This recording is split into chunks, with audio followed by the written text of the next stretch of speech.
What's up, Dior babes? It's Kennedy Dior back for another freaking video.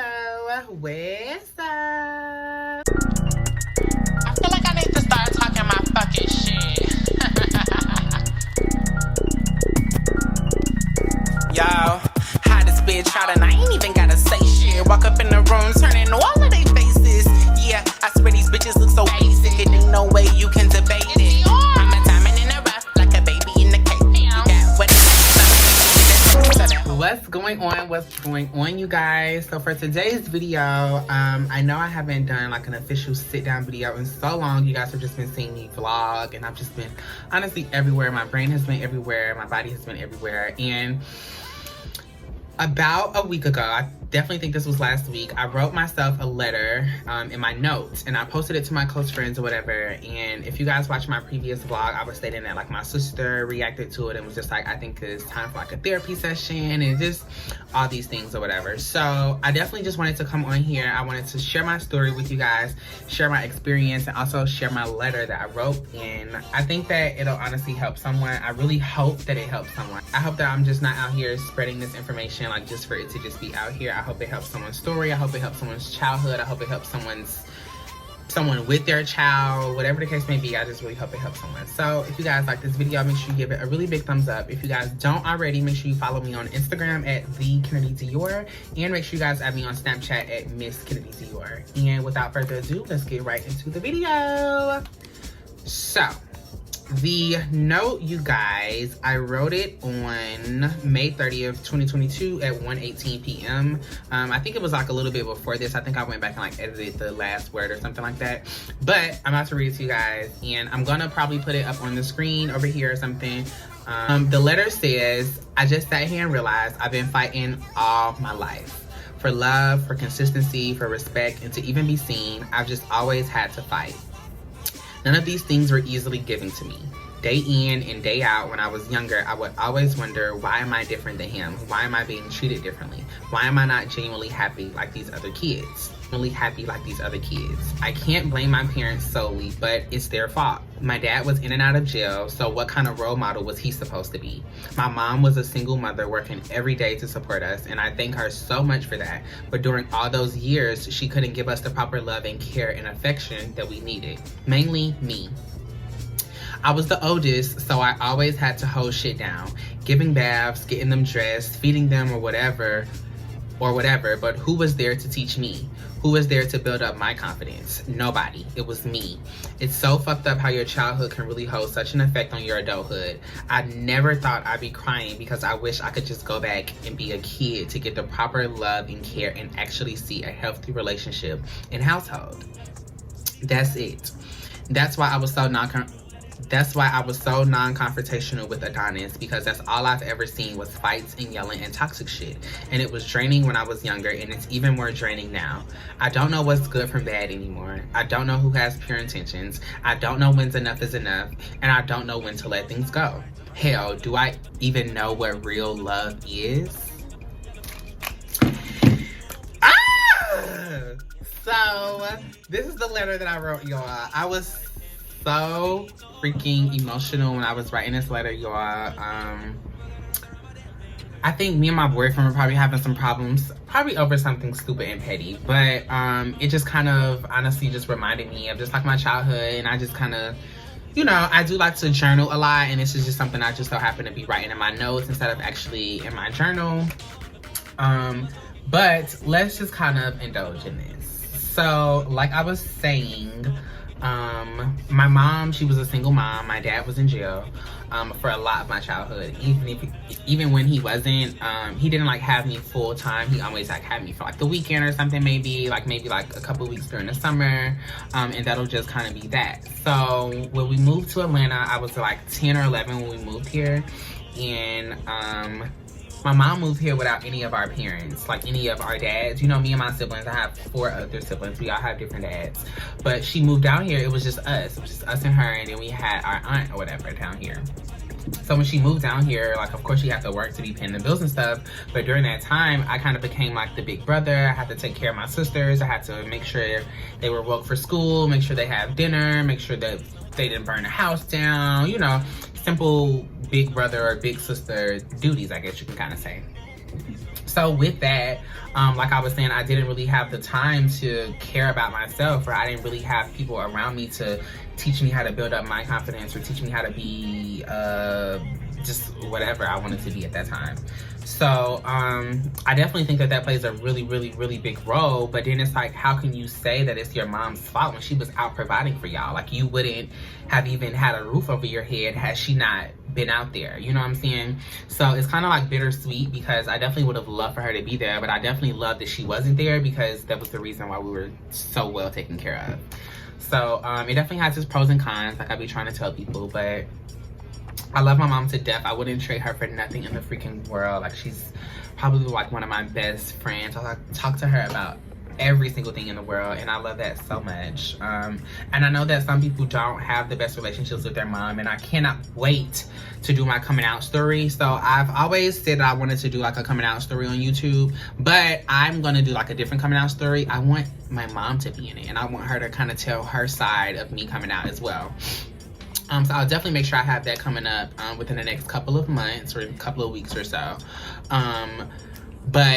And even some people I know that, like, they tell me, like, how do you have that relationship with your mom? And I want you guys to know that it didn't happen overnight. Like, I used to hate my mom, and I'm gonna say that word because I love her to death now, but I used to hate my mom. Like, I used to resent her so badly, especially like when I first came out as gay, because she didn't really understand it at the time. And like, just imagine your first and oldest son is dressing and acting as like a female now. So I definitely understand how it was confusing to her.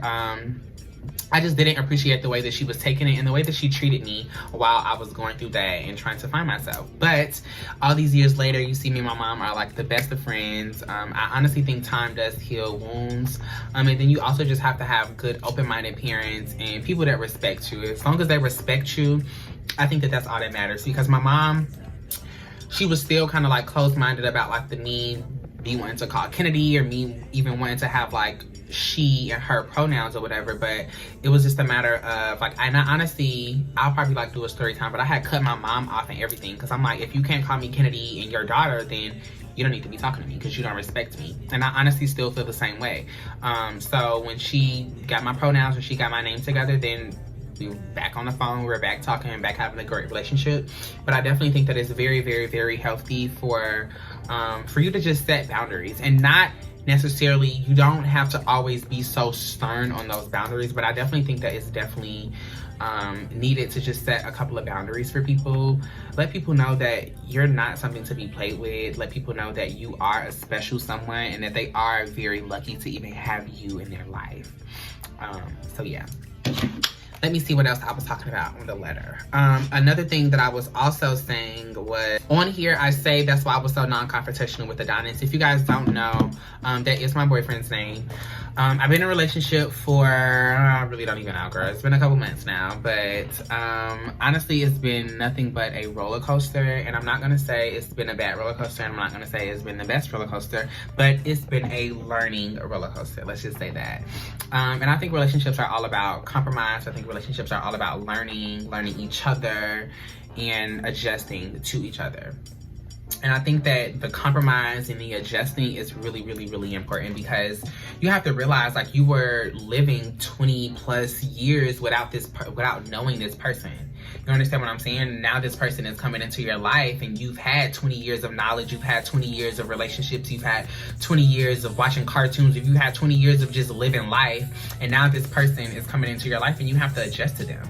It's not just gonna just wake up and you're like, oh my God, I have a boyfriend and I love him so much. Like, you're gonna wake up and you're gonna be pissed one day, or you're gonna wake up and he's gonna do something that you may not like, and you may do something that he may not like. But for me, especially, I don't even know if I kind of like indulged on my last relationship on this channel, because I was trying to run the fuck away from it.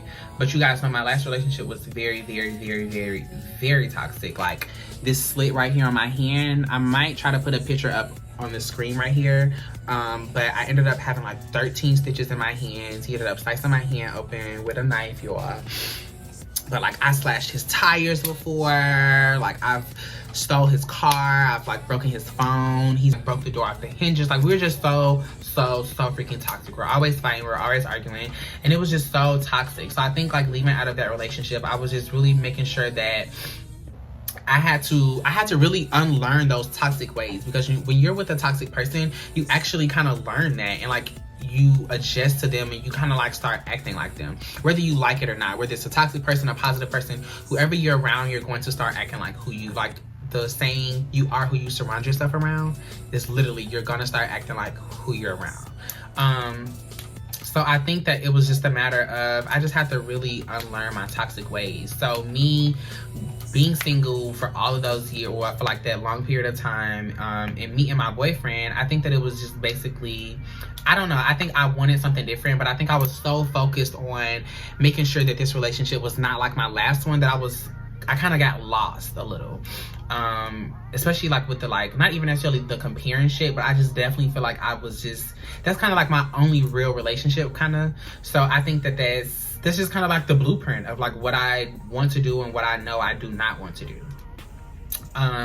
So after that, so basically what I'm saying in the note is that like, that's why I try to stray away from like confrontation.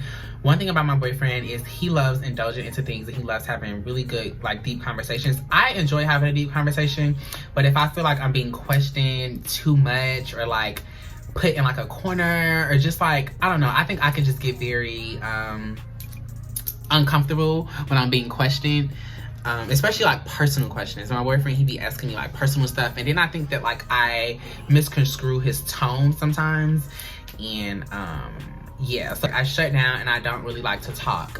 And I think that that's just from me like not really seeing a really good stable relationship growing up, and then it's also from just me having that toxic ass relationship, and me just knowing that I know for a fact I don't want to get back into that pattern. So if I feel like you yelling at me or me yelling at you is going to put us back into that pattern, I'm just gonna shut down, and I'm not gonna want to talk about it. I'm not gonna want to deal with it right now, and we're just gonna have to deal with it later. That does have its pros and cons. Honestly, I think it has more cons than pros, because I think that I also kind of bottle up a lot of my emotions and my feelings sometimes, and I should just be openly telling those to my partner instead of secretly feeling them. Does that make sense to you guys? But anyways, you guys, that is just kind of my little video of me just basically letting you guys in on a little life story of me. Just a little piece of me. If you guys want to continue this conversation down in the comment section, please make sure you guys leave me a comment. Make sure you guys let me know how your relationship is with your parents, how your childhood was, or maybe even how your childhood is affecting you today. I really cannot wait to hear you guys' response. I hope you guys like this video. If you guys found this video helpful, or if you guys love me, make sure you give this video a really big thumbs up. I love you, Dior babes, so much. Thank you guys for tuning in and listening to my story. And like I said, I'll see you guys in the next video. Goodbye.